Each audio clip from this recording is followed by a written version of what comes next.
We're going into the world of psychedelics. And here with me today is Ronan Levy, the co-founder and executive director of Field Trip Health. I'm excited to have him on the show today. And what's maybe a little bit unique about Ronan in the world of psychedelics is that originally he was a lawyer. And as far as I can remember, when I was a kid growing up, we had a guest speaker come and talk to us about the world of psychedelics. I was a little kid, and he told me a little story about this drug called LSD or acid, and how one of his friends took this drug and thought that he turned into an orange. And as an orange, he tried to cut off the skin from his arm. And I have that memory entrenched into my brain that this was a bad thing and you should never do this. And today on our show, we have a lawyer who is building the world's largest therapeutic center using psychedelic drugs. And for me, this just doesn't make sense. So Ronan, welcome to the show. I'd love to find out more about what you're trying to do with Field Trip Health. But before we go into that, tell me, how does a lawyer go from being a lawyer to now into psychedelics? You fit on two of my favorite topics, lawyering and psychedelics these days.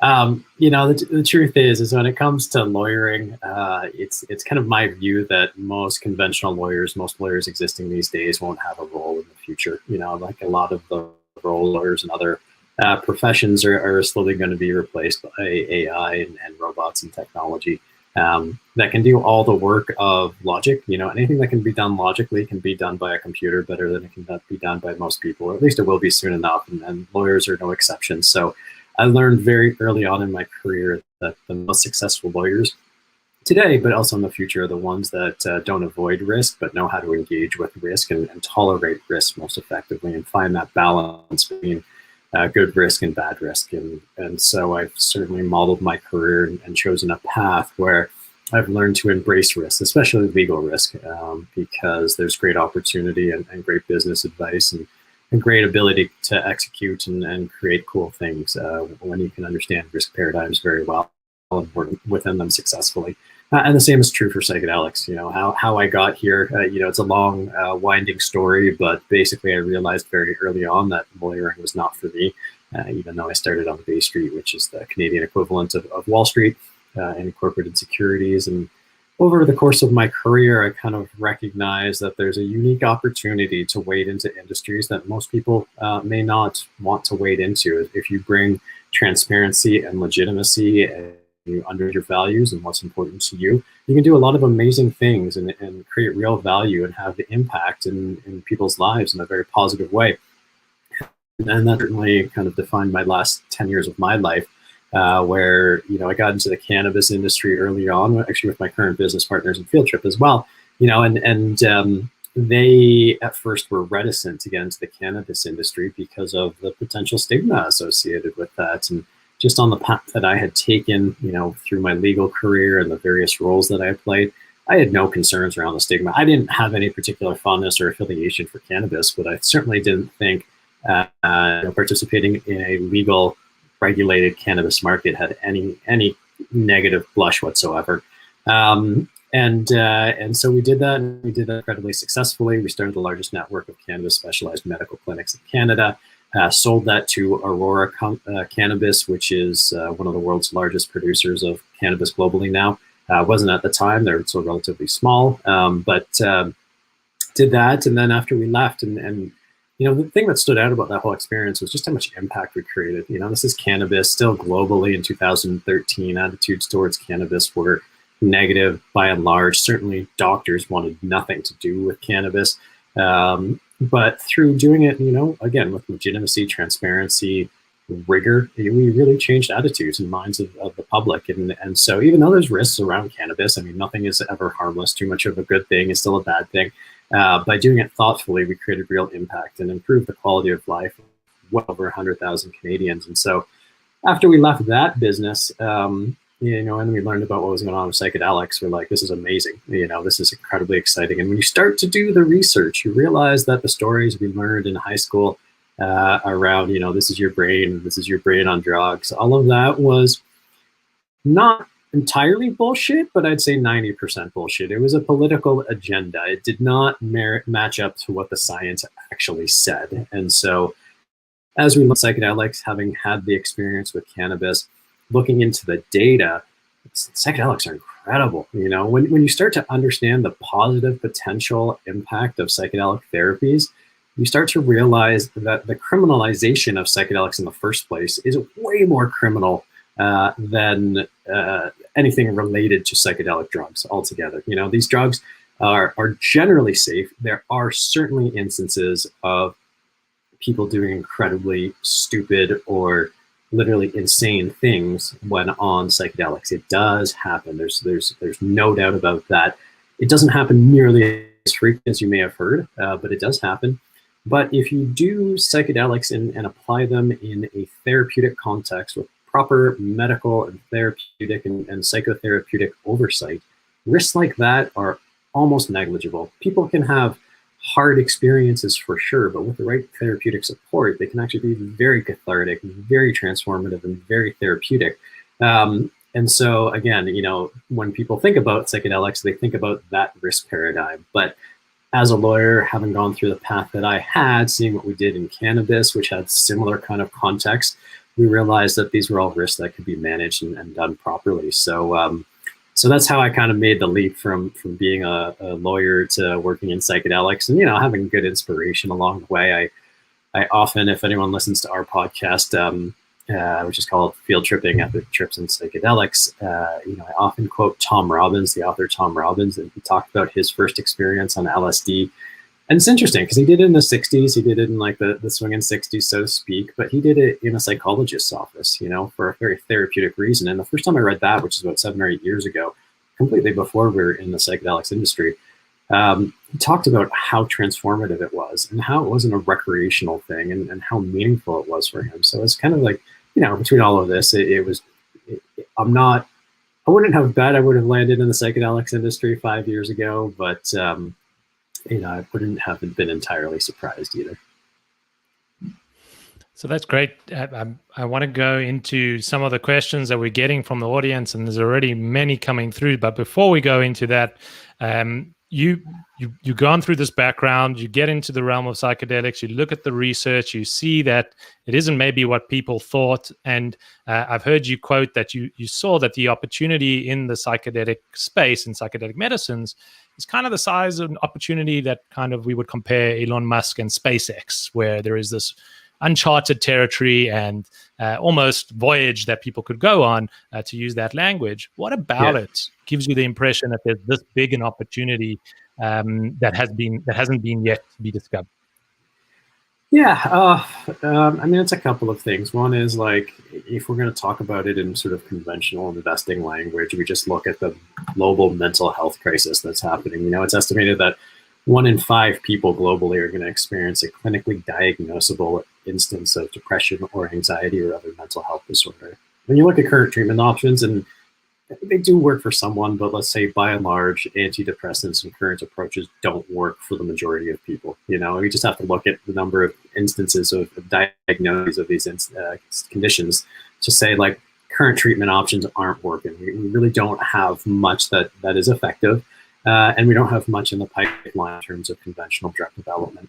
And then you look at the results of the studies around psychedelics, like the MDMA-assisted therapy sessions conducted by MAPS in their phase 2 FDA trial, showing that close to 70% of people with chronic severe PTSD had almost total resolution of their PTSD following 2 instances of MDMA-assisted therapy. So two after, essentially, and these people were effectively cured for life from PTSD. Not for life, I should clarify, you know, from trauma events that may have been driving their PTSD. Certainly they could have PTSD in the future from new events, life continues, but, you know, you're talking incredible results. Similarly with psilocybin-assisted therapy, you know, there's studies coming out of institutions like NYU, you know, the most credible academic institutions on the planet, showing that the antidepressant effects of a single psilocybin-assisted therapy session can last for up to 5 years, you know, as opposed to taking an antidepressant every single day of your life and feeling numb and dissociated. Here you have one experience which many people report to be extremely pleasant, often one of the most meaningful experiences of their lives, and they can be depression-free for 5 years or more. I mean, this is game changing for mental health. This is next level order effective. And when you look at the costs associated with mental health, the US spends $240 billion alone. Globally, it's estimated that depression and anxiety cost the global economy close to $8 trillion annually from lost productivity.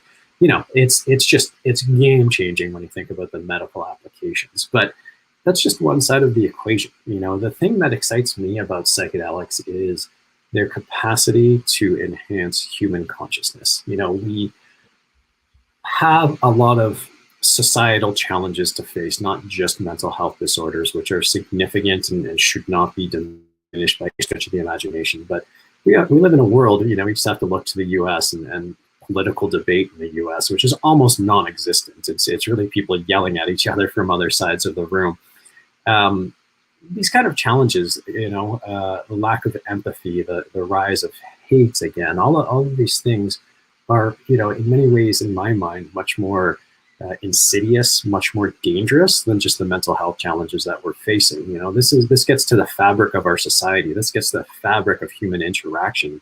And then you look at psychedelics and what they show. You know, they show all of these pro-social side effects as opposed to anti-social side effects. People who have psychedelic experiences tend to report increased creativity, which I don't think is ever in enough supply in the planet. Not to say that we don't have a lot of creativity going on, but we can always have more creativity. They have increased empathy. They have increased openness to other people's viewpoints. They have greater connection to the planet and the environment. They have greater connection to the universe and life itself. Like, these are all characteristics and qualities that I think we need a lot more of. I mean, human history is marvelous, and we've advanced so much, but with every level of advancement, we face new challenges. And as Einstein says, I'm going to butcher the quote, but he basically says, the level of consciousness that created the problem, it cannot be the same level of consciousness needed to solve the problem. And we've got a lot of challenges to face. You know, I'm not trying to be alarmist by any stretch of the imagination, because I don't feel like the world's collapsing, but we do have to tackle these challenges. And I think psychedelics are probably the most potent platform we have to start to addressing these questions. And I don't even think it's necessarily about psychedelics per se. You know, I think psychedelics are just a platform to have the conversation. I like to think about psychedelics and the potential around psychedelics in that I think they're going to be the driver to make talking about your mental and emotional health proactive. Like, we all know that going to the gym makes us more physically fit, makes us stronger, makes us healthier, makes us happier. We know this. No one argues with that. We don't all go to the gym, but we know that to be true. We don't think about our mental or emotion the same way. We do it actively. We go see a therapist or psychiatrist once we're depressed, once we're anxious, once we've experienced some sort of trauma. Now flip that. And if we started thinking about our mental and emotional, like our physical fitness, started working on it from a young age, just like we try to get fit, such that we have more robust empathy, so that we're more emotionally resilient, so we can tackle issues that they can come up, so we can feel greater empathy and support other people more easily and more readily. It's those characteristics, it's that the potential of that around psychedelics that I think is going to be on the next level of importance, like SpaceX, like Bezos, like, you know, the great entrepreneurial luminaries. It's like they're tackling the biggest problems that we're facing. But talking about our emotions, you know, our mental health, our behavioral health, that's still kind of not reached that top level. But in terms of impact, I think it's just as high up there as going to Mars or anything along those lines. So that's why I think it's at that level. So you see it more than just an intervention with someone who's suffering from some kind of mental health disorder or just some kind of mental health disease. You're seeing this as part and parcel of almost elevating the consciousness of any individual to allow them to become in touch with their emotions and be able to express that, and potentially a response to the kind of society that we're in today, where that emotional response is repressed and it's not encouraged, and it's very difficult for people to share their empathy or their situation or whatever they're going through outside of some kind of therapy setting where you normally need some kind of intervention to even get there. Yeah, exactly. I mean, you know, even though I think most people acknowledge that the expression "boys don't cry" is a fallacy and a farce and should be buried, we still live in that environment where men are not expected to show their emotions, and it's not limited to men by any stretch. Certainly women face similar challenges as well. We also live in an environment, like in our Instagram addled world, we live in an environment where life is supposed to look perfect, right? Like every instance should be like smiley, and if someone's not doing great, if you're not optimizing and super happy, then you're harshing someone else's vibe and all that kind of stuff. And it's like, that's just not real. Emotions are such an important piece of data, if you want to look at it that way, or it's such an important part of the human experience that we shouldn't be denying them. Denying them, is not solely the driver of many chronic diseases, but it certainly speaks to part of the reason we have so many chronic diseases, because not processing our emotions takes up a lot of energy. And there's more and more data showing that positive outlook, positive experience, like legitimately held, not in a fake way, has an impact on how our genes get expressed. Like, we know that our emotions actually affect our physiology and vice versa. So there's like a huge amount of impact if we can just start to get real about it. I just recorded a podcast yesterday with a doctor named BJ, who runs a company called Mettle, METTLE, Health, out of San Francisco, and we're talking about grief. And he was talking about how grief is such a wonderful emotion if you really think about it, right? It's like grief is the process by which we translate, maybe the physical loss of a friend or family member into a more emotional realm, right? It's like they're not gone physically. Yes, they're gone, but what they are, what they stand for, what they mean to us still is totally relevant, and in some ways is more meaningful on an emotional level now that they're physically gone. He's like, grief is amazing. He's like, it's how we metabolize part of reality. And it's like, if we're able to start having conversations about that, about grieving, about sadness, about happiness, about joy, about beauty, all of these kind of things, this world would be, I think, such a better place. And again, we don't need psychedelic drugs to do that. Don't get me wrong. We can do this all without psychedelic drugs. I just think psychedelic drugs are the platform that's going to enable this conversation for a whole bunch of people who are not willing to open their eyes to that potential. So you've mentioned all of these benefits and how psychedelics can help enable opening up and provide all of these additional ways to access creativity and healing and everything that you've mentioned. And the current kind of knowledge in the world or society, the way they looks at it, is very different to that. And I'm going to pull up a research study that was done that shares the kind of harm that different substances are actually produce. And I'm just going to bring it up onto the screen now because I think you're familiar with it, and show the kind of what the results show. And can you see here a graph showing from on the right mushrooms all the way to the left alcohol? Can you see that on your screen? Yeah, I can see that. I'm very familiar with this. Yeah. So maybe you can talk us through what you're seeing here, because from what I can read here, alcohol on the left is showing to be the most harmful to users, the most harmful to others, and most likely the most harmful drug by this research. And mushrooms, or magic mushrooms in this situation, the least harmful. But if you look at the way the world functions, it's kind of the other way around. Alcohol is part and parcel of the social fabric of our lives. You go out to an event, it would be unheard of not to have a drink. If you go to an event and people are taking mushrooms, you may look a little different at everyone in the crowd. Maybe you can talk through why we've got it so backwards. Yeah, I mean, that's a fair question. And I don't have perfect answers. I only have different theories that I can share that have been postulated. I think it's probably a combination, as with most things, it's a combination of different factors. What surprised me, I'm going to go on a little bit of tangent, and I apologize for this, but I have some friends who are teachers, and one of them is very actively involved in re-examining how the teaching system works. And he's the first to admit that our current teaching paradigm was built in response to the Industrial Revolution and enabling us to have enough factory workers who are sufficiently educated to do the job, but not necessarily more so. And that it's not necessarily designed to enable most people to access their greatest talent or to create the most value or anything along those lines. It wasn't set up for that. And so when we start to look at the sort of other considerations, especially around drugs, it's like our acceptance of caffeine. It's like caffeine is a perfect drug for productivity in a factory setting.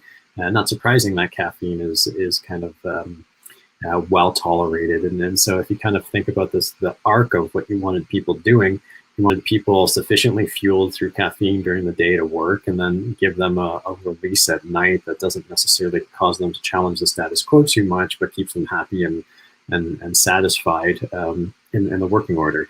And alcohol certainly fits that bill. And certainly, I mean, alcohol is one of the more naturally occurring drugs that exist. In almost all historical written records, alcohol features pretty prominently. Why psychedelics, which also have featured quite prominently throughout history, have been erased from the historical record. I don't know. I'm reading a super fascinating book right now called The Immortality Key, which looks at how psychedelics may have been instrumental to the illusion mysteries in ancient Greece, and how they may have actually been instrumental to the development of the Christian Eucharist as well. But somehow between the development of the Eucharist and now, the psychedelic component of it got removed. And I think it comes down to a number of different factors in terms of they're not necessarily, psychedelic drugs in particular are not necessarily conducive to, a control-based system, a political paradigm, because they do generally encourage a lot of free thinking and questioning reality. So if you're a political or religious leader, you don't necessarily want people challenging your authority. There are risks, certainly, up until the invention of LSD. It's postulated that the ancient use of ergot to create psychedelic experiences was one of the most effective ways to trigger a psychedelic experience. But with ergot, you have risk of poisoning and ergotism, which is not something you want to experience. And so there's a whole bunch of different reasons for it. But I'm less focused on why things are the way they have been, and more focused on, let's think about the way we want them in the future. And I think, enabling people to access their higher consciousness, be more creative, be more empathetic, but still in a safe, controlled setting is something that we should be aspiring to. The person I work with, my coach, Erwin, talks about how most people think about, we step off of the past into the present and then into the future. And he's like, that's the wrong way of thinking about it. He's like, we pull the future into the present. So I spend a lot of time thinking about what future do we want to pull into the present, as opposed to thinking about what are we stepping off into the present. So let's talk about pulling that future into the present and what you're trying to do with Field Trip Health. Maybe you can tell our listeners a little bit more about what Field Trip is and what you're trying to do. Yeah. So again, Field Trip was inspired by our experience in the cannabis industry. Myself and Joseph and Hanan and Ryan are my co-founders in this business. We all got into the cannabis industry not being cannabis people. I certainly had tried cannabis a few times in my life, was never terribly enthused by the experience, but basically and philosophically, I was of the view that the war on drugs probably was not a well-considered and relevant execution of our time and resources these days. So when we saw the regulatory environment in Canada changing, I was of the view that, hey, if the worst thing in the world we do is prevent the war on drugs from ruining the lives of many people for using a relatively harmless substance in the privacy of their own home, that's a laudable and worthwhile goal. But if it creates real impact, well, that's that much better. But in my mind, if we just sort of kept people out of jail, that was good enough for me. But what we saw in that experience was just how profoundly impactful cannabis as medicine was on the quality of lives of so many people. We'd get letters all the time of people saying, the cannabis did nothing for my back pain, but I slept through the night for the first time in 17 years last night, and that has made such a huge difference. And you can't get those kind of letters and not really be moved and be like, whoa, this is real impact on real people, and it's meaningful. And so when we saw the same potential in psychedelics, we're like, okay, we got to do this. And based on our experience in the cannabis industry, we have a unique skill set to be able to enable this to happen. And so what we built is Field Trip, and there's two components to Field Trip. And I want to stop here and just talk about how psychedelics are coming to the mainstream. And it's important that people recognize they're talking about psychedelic therapies. This is not just mushrooms. This is not just LSD, just MDMA that you take on your own free time and have a good time. That's that. This is using psychedelics in a therapeutic context with a qualified professional, doctor, therapist. There's any ways we can define this. And having an experience where you wear eye shades, you listen to music, and you go inward. It's all about the inward experience. It's not about going to a concert. It's not about going to a party. It's about doing the internal work that needs to be done.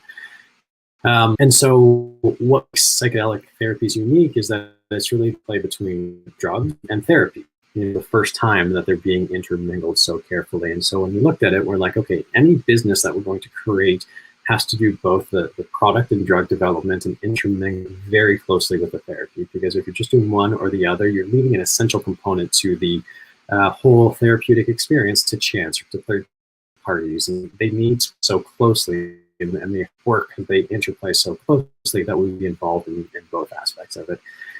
And so we have divisions within Field Trip. One is called Field Trip Discovery, which is our drug development and product development arm. We're doing two things within Field Trip Discovery. The first is then a new molecule for FDA clinical trials. We're still in the preclinical stages, but FT104, our first molecule, is built off of known psychedelic molecules. But one of the challenges with psilocybin and MDMA is trip experiences can be anywhere from 4 to 10 hours. It's clinically very inefficient to be in a setting for that long. It's a lot of doctor time. It's a lot of space.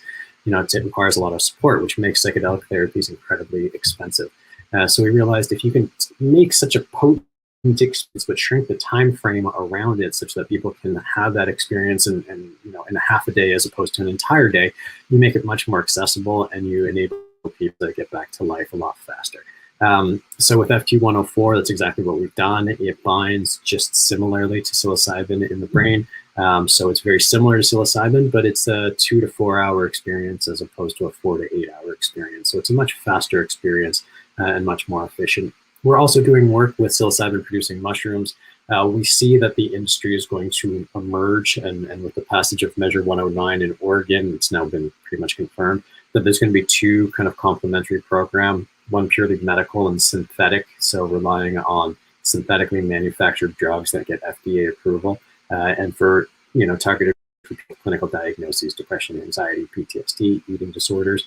And the really nice thing about being within the medical paradigm is that there should be insurance coverage, so it'll be really accessible to people. At the same time, like we saw in Oregon, we expect that there's going to be a more wellness version.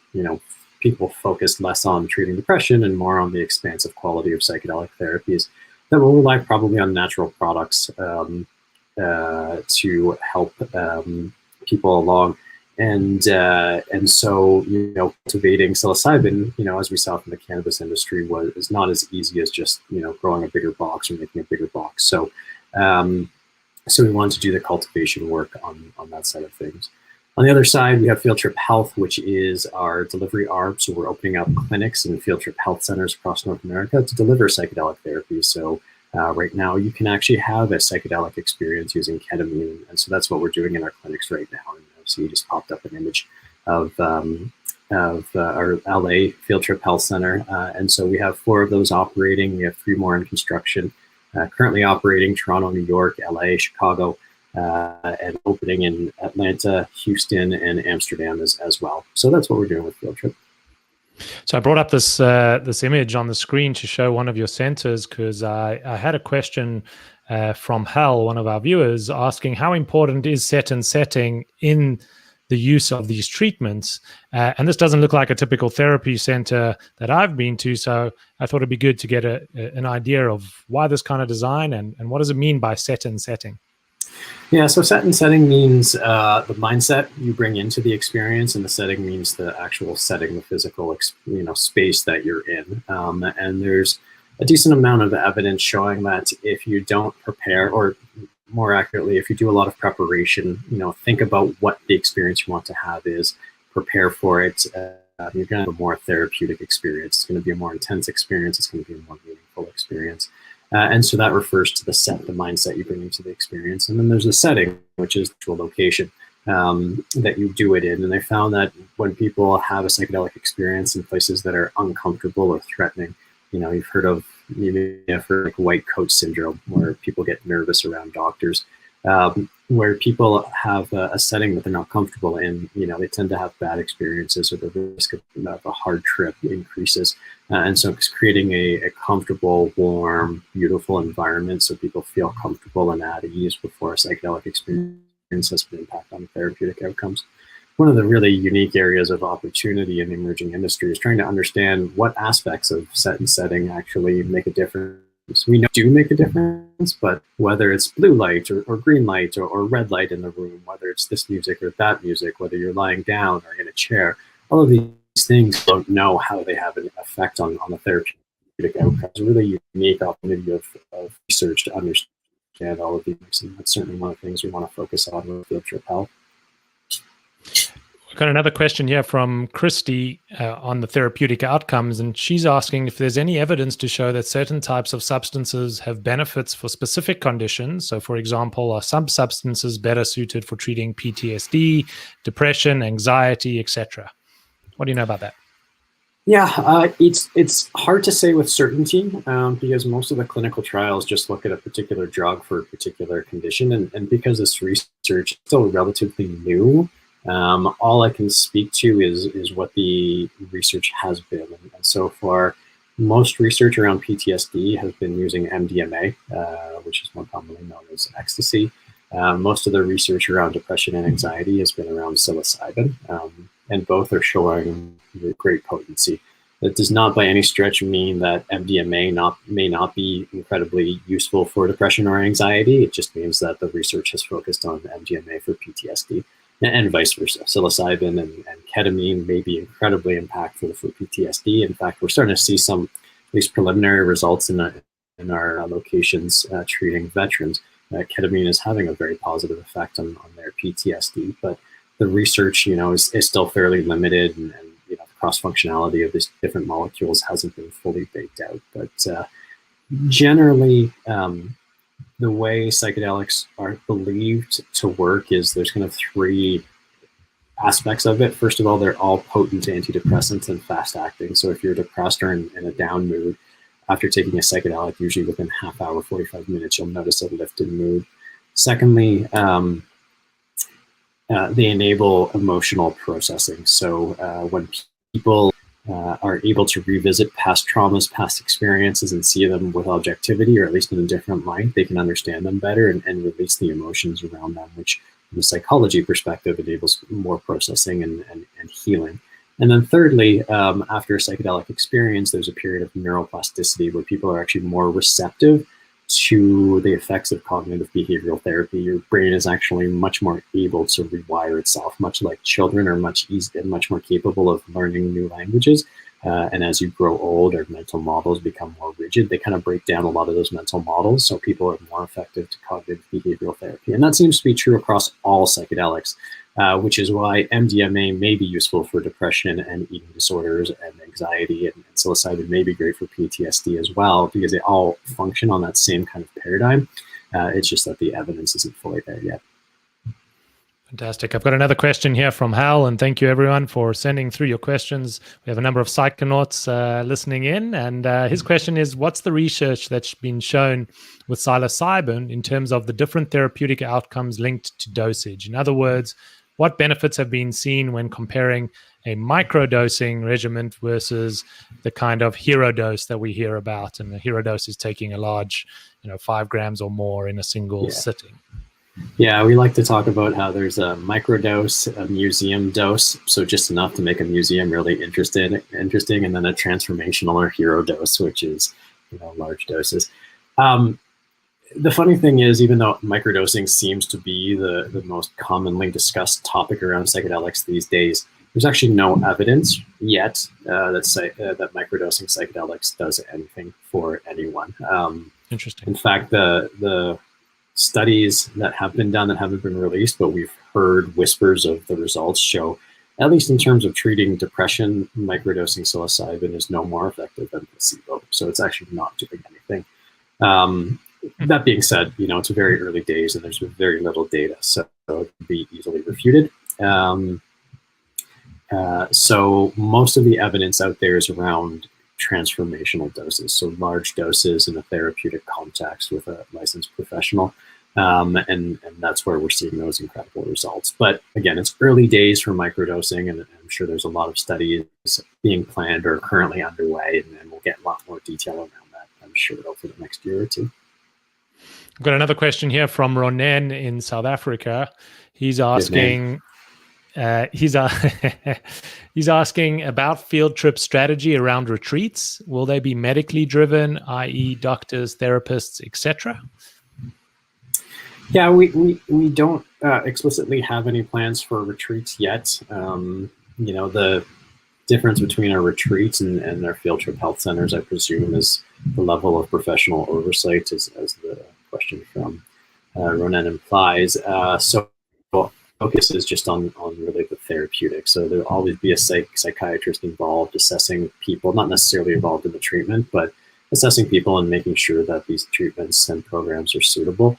And then there will always be trained therapists present, as opposed to necessarily untrained guides or anything along those lines. So we're focused on the clinical setting for now and for the foreseeable future. As the industry evolves, we may revisit that decision. But one of the important lessons we learned from the cannabis industry is that to drive mainstream acceptance, you need to drive medical acceptance from the medical community. And to do that, you need to do this on a very thoughtful, prudent, and professional basis. And so that's where we're starting with diligence, oversight, care, following the best practices as closely as possible. And once we get the medical community's buy-in, then there'll probably be greater opportunity to expand the scope of offerings and approaches to psychedelic therapies. Got it. And so now you're focused on these centers around the world with Field Trip. For any of our listeners who may be suffering from any kind of condition, what kind of candidate or what kind of suffering or issue should you be experiencing on whether you should consider Field Trip as one of the places to go and visit? Yeah, it's actually a complicated question, to be quite honest. So it's jurisdiction by jurisdiction. The evidence is, at least with ketamine, which is our primary psychedelic of choice because it's legally accessible in most jurisdictions. Ketamine is really useful across most mental health challenges, whether that's depression or anxiety or PTSD or eating disorders. Ketamine-assisted therapy can have an impact. But jurisdiction by jurisdiction, the rules from the boards or the College of Physicians will differ. So in Ontario, in our Toronto location, for instance, guidance is that we can't treat anybody with ketamine-assisted therapy unless they've failed 2 courses of conventional treatment. So that may be 2 antidepressants or an antidepressant and cognitive behavioral therapy.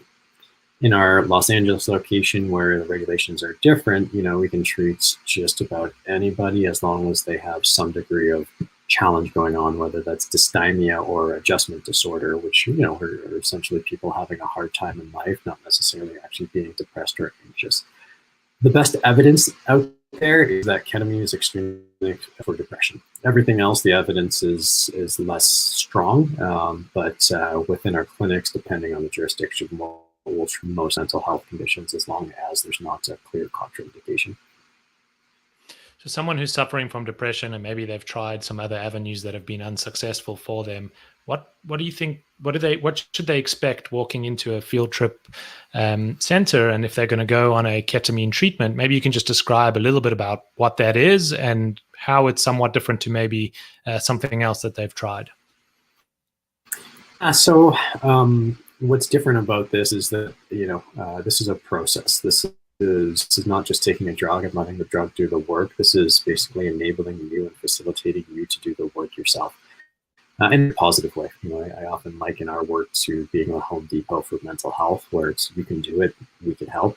And so typically, if you're coming in for depression, the best evidence is that 6 ketamine sessions are appropriate. And because we're focused on ketamine-assisted therapy, what that looks like is, be screened by our psychiatrist or be screened by our medical doctors.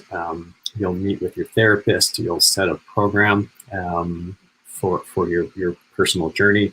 You'll come in for your first ketamine dosing session, which typically lasts anywhere from about 45 minutes to 2 hours when you're, under the experience of ketamine and within the trip, which is immediately followed by what we call exploratory therapy. So basically a therapist is present to help you reintegrate back into life. And maybe, you had an experience where you re-experienced a traumatic event in your past, or you saw something in a different light. And during that exploratory therapy session, it's really just an opportunity for you to share the experience and note anything of significance that may have happened. You'll do that, say that happens on a Monday. Wednesday or Thursday, you'll do another ketamine and exploratory therapy session. And then on a subsequent Monday, you'll come in for an integration session. And during the integration session, there's no drug involved. It's just classic conventional cognitive behavioral therapy, where we take the insights and learnings and any experiences that you have and take advantage of a period of neuroplasticity to really start to drive attitude, outlook, and mindset change. So you can start to not only feel better, but actually change some of the drivers and behaviors that may keep you in a depressed state. And you'll do that 3 times over the course of treatment. So that'll be 6 ketamine sessions, 6 exploratory therapy sessions, and 3 integration therapy sessions over the course of a typical depression program. And do we know what the ketamine, or in other instances like psilocybin, is doing that's different to your typical SSRI, and why it's showing the efficacy that it's showing? I can't speak to the neurochemistry involved. That's certainly above my pay grade.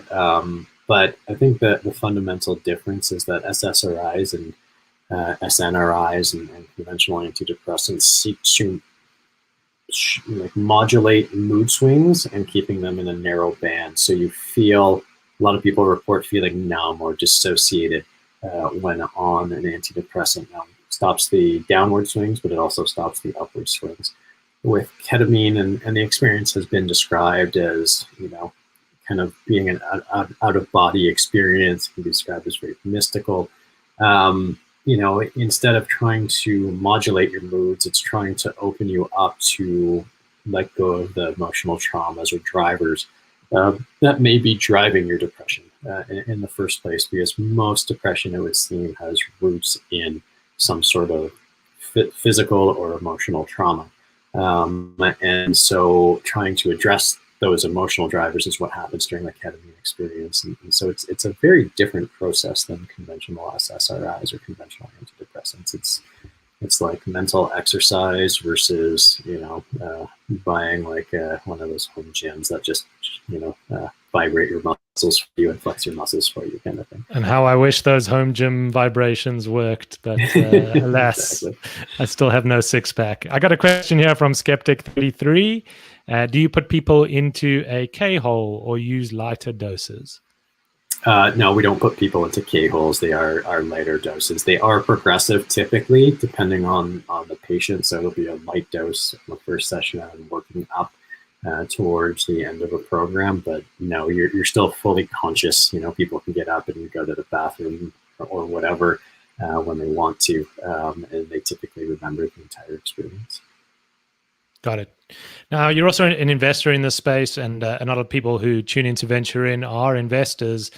For investors who are interested now in the psychedelic space, what kind of opportunities exists outside of the realm of potentially producing new compounds or the kind of biopharma portion of the business? Where do you see the biggest opportunities, and which countries are leading those opportunities? Certainly the biopharma space, there's an incredible amount of white space. And if you look at how the underground psychedelic therapy programs work, people triage, they'll start with MDMA and then have psilocybin and then DMT and, often go through again, or peyote or ayahuasca. And I totally expect that we'll see the similar kind of paradigm emerge even in the most medical therapeutic context. So there's a lot of white space for new molecules, differential molecules, shorter lasting, more intense. There's any number of ways to modulate those. So there's certainly a lot of opportunity there. Certainly in building the clinical infrastructure needed to deliver psychedelic therapies, there's going to be way more than Field Trip can build. We're targeting 75 locations over the next 3 to 4 years. but that's going to be a drop in the bucket relative to the demand that's out there, especially as MDMA and psilocybin get legalized and approved, which could be anywhere over the next 1 to 5 years. So there's great opportunity in building clinical infrastructure. I think there's a lot of great opportunity in developing technology to support the experiences as well. Like we talked about with set and setting, music, we have no idea music is the most effective. It's pretty limited in terms of what research there is around that. So anything that can enhance the experience, I think, and the technology around that is going to be incredibly valuable as well. Those are the kind of areas that when people ask me where are the opportunities, that's kind of where I think of the technology to support the experience, the actual drugs themselves, as well as building the infrastructure to deliver this kind of care. And which countries are you seeing leading the way? It's not like cannabis where, states like California and Colorado led the way, and then countries like Canada kind of took those programs and federally implemented this. Because this is a science-driven effort as opposed to a politically driven effort, most countries are equally positioned to participate. So certainly Canada is leading the way, but mostly because the capital markets in Canada, having been the focal point of the cannabis industry, were well suited for companies looking to go public and raise capital. The research in the U.S. is certainly very strong. Compass Pathways, which is the largest player in the industry, is based out of the UK. And one of their primary investors, which is Atai Life Sciences, is based in Germany. So you're seeing it around the world. Because ketamine is legal in most countries, that's an easy place to start. And then because the research is being conducted in the context of approved clinical trials, whether it's FDA or Health Canada or the EEA in Europe, all countries have equal opportunity. But it's Canada, the US, and the UK that are seeming to lead the charge so far. You spoke earlier about pulling the future forward. Last question from me: 5 years out, what does the future look like, or the future that you'd like to see being brought forward to today with the work that you're doing? It's a complex question. I'll keep it specific to the psychedelics industry. It would be great to see psilocybin and MDMA approved, as well as our own molecule. It would be great to see psychedelic therapies really starting to displace conventional approaches to psychiatry and therapy. I would love to see states like Oregon happen, where it's a much more accessible program, open to people who aren't necessarily sick.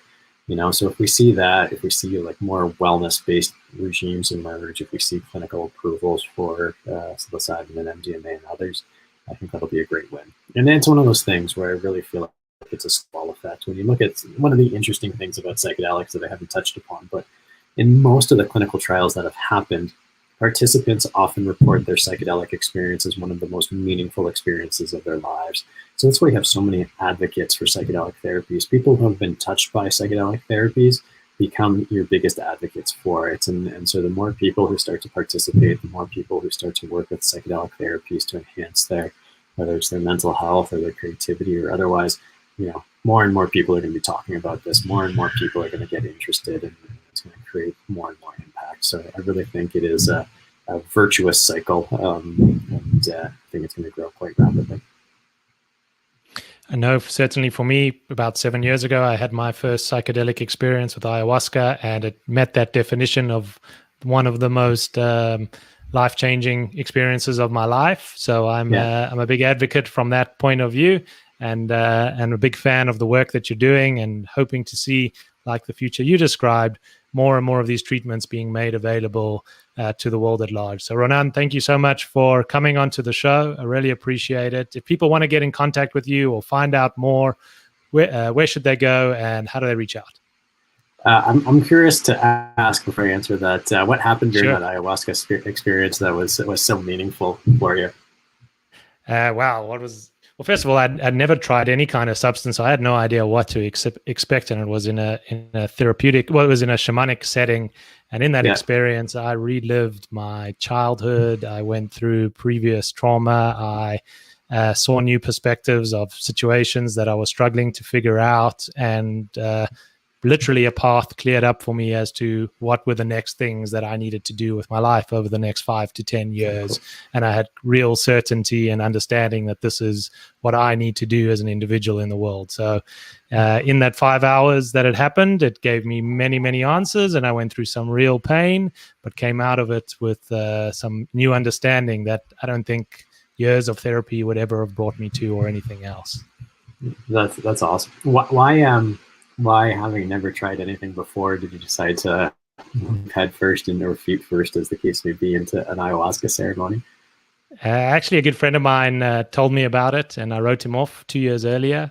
And I told him he was crazy, and that he's lucky he got out of it alive. And I was going through some stuff and changes and trying to figure out what to do, and I couldn't figure it out for about a year. Yeah. So I called him and I said, that ayahuasca thing you told me about, maybe I should try it. And he said, sure, we're going in 2 days, come with. And that was it. That's awesome. Very cool. Okay, I'll answer that question. So if you want to learn more about Field Trip, our corporate website is meetfieldtrip.com. If you want to find out about our programs and our Field Trip Health Centers, fieldtriphealth.com is the website. And we're at Field Trip Health on Twitter and Instagram and all sorts of other social media platforms. Well, thank you, Ronan. For those of you that are listening in, if you want to find out more, visit those websites. This is really an emerging field that's extremely interesting. There's lots of startup activity happening. There are a lot of new investments. We've seen some listings, and we're seeing lots of regulation changes that are starting to show that the world is waking up to the power of these compounds and the power of being able to get deep into your emotions and be able to share what your experiences are and bring more compassion into the world. So I hope you enjoyed the show and reach out to Ronan. Really is an expert in the space and doing some tremendous work. And I hope to see a Field Trip office opening up close to you.